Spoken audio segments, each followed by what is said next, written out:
Hello guys, warm greeting to all. Radhe Radhe. आज का video मैं बनाना चाहती हूँ उन बच्चों के लिए those who are going for the exams, और जो 9th क्लास में हैं या 11th क्लास में हैं, तो उनको ये समझना ज़रूरी है कि अपनी एग्ज़ाम की प्रिपरेशन कैसे करें। When I was going to observer duty, because as you all know, board exams are going on. तो बोर्ड एग्ज़ाम्स में अदर स्कूल्स के प्रिंसिपल्स की ऑब्जर्वर ड्यूटी होती है। और जब हम लोग एंटर करते हैं स्कूल में तो फ्रिस्किंग होती है। फ्रिस्किंग के लिए ड्यूटीज़ लगाई जाती हैं, इसलिए कुछ बातों का ध्यान रखना बहुत ज़रूरी है बच्चों के लिए। वो ये है, सबसे पहली बात तो बच्चे को बहुत ही वेल प्रिपेयर्ड होके, हेल्दी होके जाना है। मॉर्निंग ब्रेकफास्ट लेना है और अपने आप को बिल्कुल कूल करके जाना है, बिकॉज़ 9:30 एंटर टाइम होता है। तो 9 o'clock तक, 8 o'clock तक बच्चा आराम से ब्रेकफास्ट कर सकता है। 9 o'clock 9:15 पे आपको सेंटर में पहुंच जाना है। और नेक्स्ट इज़ जो फ्रिस्किंग होती है वो टीचर्स के द्वारा एक चेकिंग होती है, जिसमें बच्चे को कुछ भी एग्ज़ामिनेशन हॉल में ले जाना अलाउ नहीं है। No calculator, no mobile phone. Even teachers जो ड्यूटी करते हैं, इन्विजिलेटर्स, उनको भी मोबाइल अलाउ नहीं है।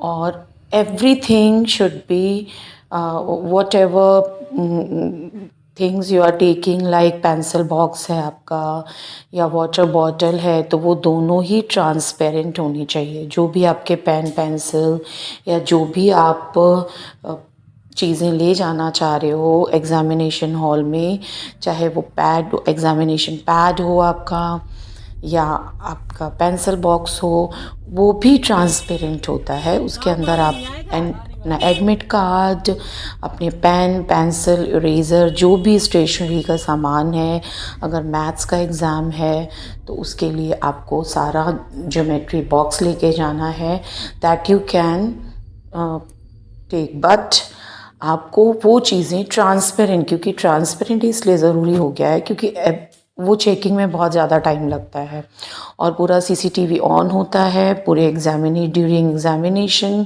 और सीसीटीवी कैमरे पे भी इन्विजिलेटर्स की ड्यूटी होती है, जो अदर इन्विजिलेटर्स को ऑब्ज़र्व करते हैं।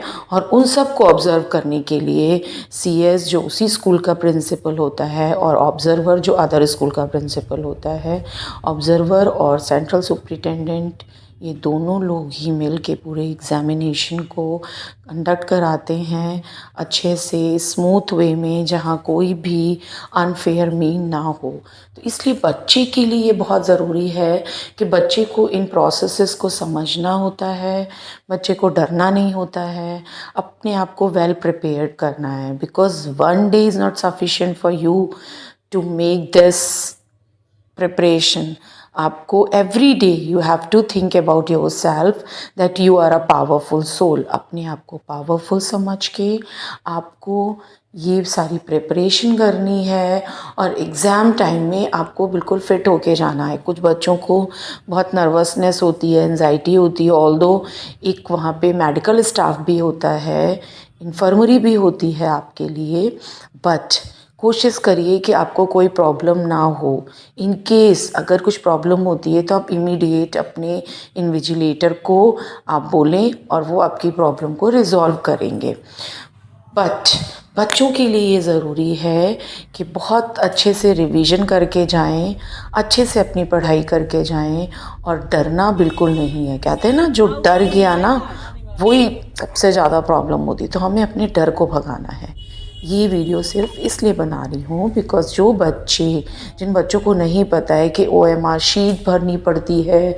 ओएमआर शीट अगर आपको, सपोज़ आपने पहले कभी नहीं भरी है, तो आप वहाँ पे जो इन्विजिलेटर्स होते हैं क्लास में, वो आपको पूरा गाइड करते हैं। आपको बस कूल माइंड से उनको समझना है, सुनना है, डरना नहीं है। अगर आप डर जाते हो तो मिस्टेक्स होती है। मिस्टेक्स हमेशा डर की वजह से होती है। इसलिए हमें डरना नहीं है, हमें बोल्ड रहना है। और 15 मिनट्स का टाइम होता है 10 o'clock पे आपको पेपर डिस्ट्रीब्यूट किया जाता है। 15 मिनट्स आपको सिर्फ पेपर रीड करने के लिए मिलता है।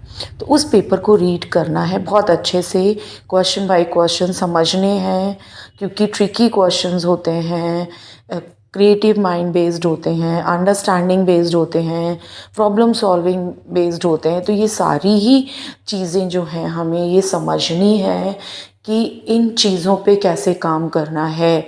जो भी क्वेश्चंस हैं उनको किस तरह से, ट्रिकी क्वेश्चन है तो कैसे सॉल्व करना है, बहुत कूल माइंड से हमें समझना है। और पेपर का जो पैटर्न है वो आपको पहले से आना चाहिए।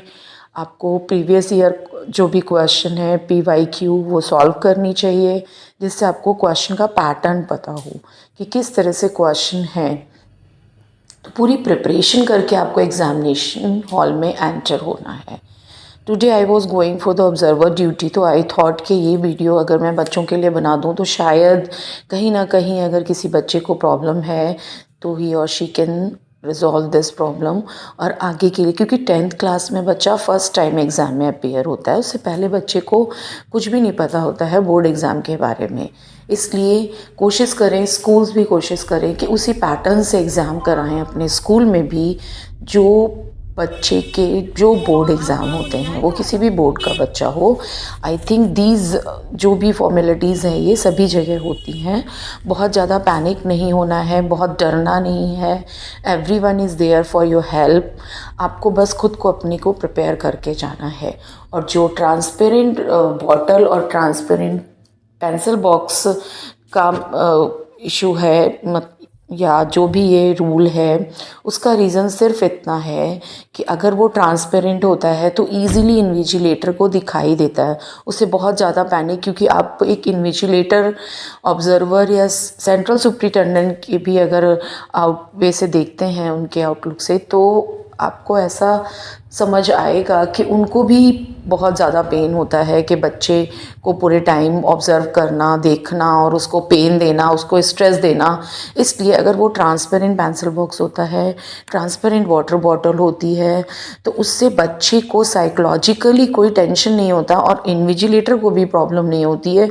उसको सब कुछ बाहर से दिख रहा होता है कि पेंसिल बॉक्स में क्या है और वाटर बॉटल में क्या है, जिससे कि बच्चे को, जब ऑब्जर्वर ड्यूटी में देखती हूँ कि बच्चा पूरा ट्रांसपेरेंसी से पेंसिल बॉक्स और एडमिट कार्ड अपना टेबल पे रख देता है, अच्छे से प्रिपेयर करता है और फिर आराम से पेपर करता है, तो उससे ऑब्जर्वर को भी प्रॉब्लम नहीं है, इन्विजिलेटर को प्रॉब्लम नहीं है। When we take the round तो हम लोगों को सब कुछ दिखता है, किसी बच्चे को टच करने की ज़रूरत नहीं पड़ती। इसलिए बी कूल।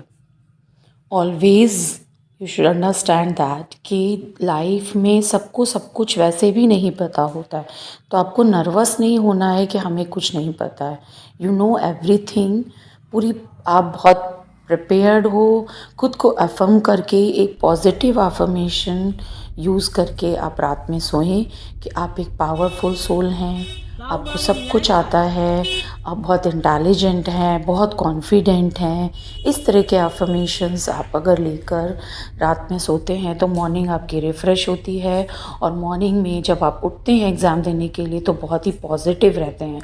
और मॉर्निंग में भी अपने आप को एक बार बूस्ट करना है कि you are a confident, you prepared for the exam. आप पूरी तरह से एग्ज़ाम के लिए प्रिपेयर हैं। जो कुछ आता है उसे आपने लिखना है, क्योंकि जब आप नर्वस होते हैं तो सब कुछ भूल जाते हैं। इसलिए आपको बहुत कॉन्फिडेंट रहना है, because confident is a accessory जो आपको लाइफ में बहुत आगे ले जाती है। इसलिए हमेशा वेल प्रिपेयर्ड, वेल कॉन्फिडेंट रहना है और एग्ज़ाम को बहुत अच्छे से देना है जो आपको आता है।